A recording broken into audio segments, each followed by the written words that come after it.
السلام علیکم ورحمۃ اللہ وبرکاتہ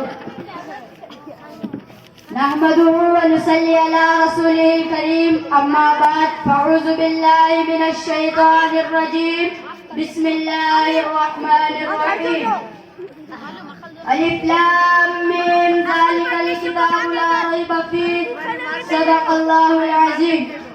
قابل قدر صدر جلسہ، بزرگوں اور دوستوں، آج میں آپ حضرات کے سامنے قرآن شریف کی عظمت کے متعلق چند باتیں عرض کرنا چاہتا ہوں.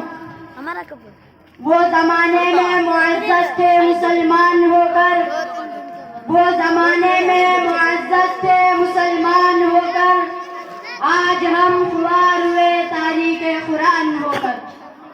بزرگوں اور دوستوں، اللہ تعالیٰ نے اپنے بندوں کو دنیا میں پیدا فرما کر آزاد نہیں چھوڑا جیسے چاہے زندگی گزارے، بلکہ قیامت تک آنے والے انسانوں کو زندگی گزارنے کا طریقہ بتایا اور قدم قدم پر رہبری کرنے کے لیے ہمارے اور آپ کے وسلم کو بھیجا اور آپ پر قیمتی آسمانی کتاب قرآن مجید کو اتارا.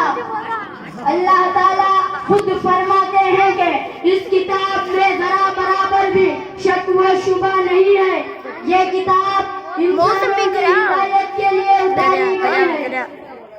بزرگوں اور دوستوں، قرآن مجید ایسی قیمتی کتاب ہے جس کے ذریعے لاکھوں انسانوں کو ایمان نصیب ہوا، جس کے ذریعے لاکھوں کی زندگیاں بدل گئی.